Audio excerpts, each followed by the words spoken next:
एक समय की बात है, 5 मेंढक एक साथ किसी जंगल में जा रहे थे। चलते चलते उन मेंढक में से 3 मेंढक एक बड़े गड्ढा में गिर गए। 5 में से 3 मेंढक गड्ढे में गिर गए तो ऊपर 2 बचे। अब गड्ढे में गिरने के बाद तीनों मेंढक ऊपर चढ़ने के लिए बहुत कोशिश की, लेकिन वो गड्ढा बहुत बड़ा था। उस गड्ढे से बाहर निकलना इतना आसान नहीं था। अब गड्ढे के ऊपर जो 2 मेंढक बचे हुए थे, वह गड्ढे के अंदर देखकर उन तीनों मेंढक से कहते हैं, अब तुम तीनों इस गड्ढे से कभी बाहर नहीं निकल सकते हो। यह बहुत बड़ा गड्ढा है, तो तुम्हारा कोशिश करना व्यर्थ है। यह सुनने के बाद उन तीनों मेंढक में से एक मेंढक को लगता है यह सही बोल रहे हैं, यह गड्ढा बहुत बड़ा है, इस गड्ढे से हम कभी नहीं निकल सकते। तो वह मेंढक थोड़ी कोशिश करने के बाद हार मान लेता है और उसी गड्ढे में एक जगह आराम से जाकर बैठ जाता है। अब बाकी जो 2 मेंढक थे वो अभी भी ऊपर चढ़ने की कोशिश कर रहे थे।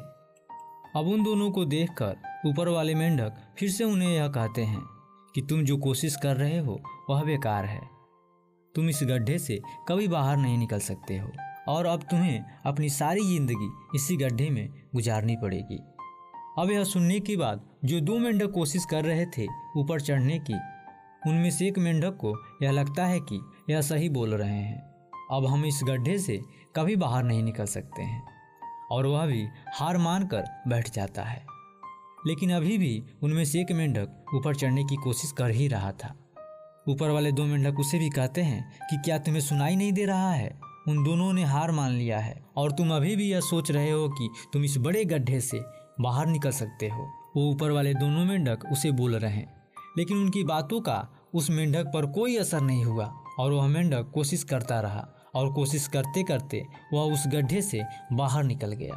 अब उसी वह मेंढक देख रहे थे कि यह इतने बड़े गड्ढे से बाहर कैसे निकला। मैं आपको बताता हूँ कि वो मेंढक बाहर कैसे निकला। वो मेंढक इस बड़े से गड्ढे से इसीलिए बाहर निकला क्योंकि वो मेंढक बहरा था, उसे कुछ सुनाई नहीं देता था। तो हमें इस कहानी से ये सीख मिलती है कि हम जब अपनी ज़िंदगी में कुछ अच्छा करते हैं तो बहुत लोग आते हैं हमें रोकने के लिए, तरह तरह के बातें करते हैं। लेकिन आप अपने काम में कामयाबी हासिल करनी है तो बहरे बन जाओ, उनकी बातों का अपने ऊपर असर ही ना होने दो, क्योंकि सबसे बड़ा रोग क्या कहेंगे लोग। लोग तब भी कहते हैं जब आप कुछ नहीं करते हो और तब भी कहते हैं जब आप कुछ करते हो।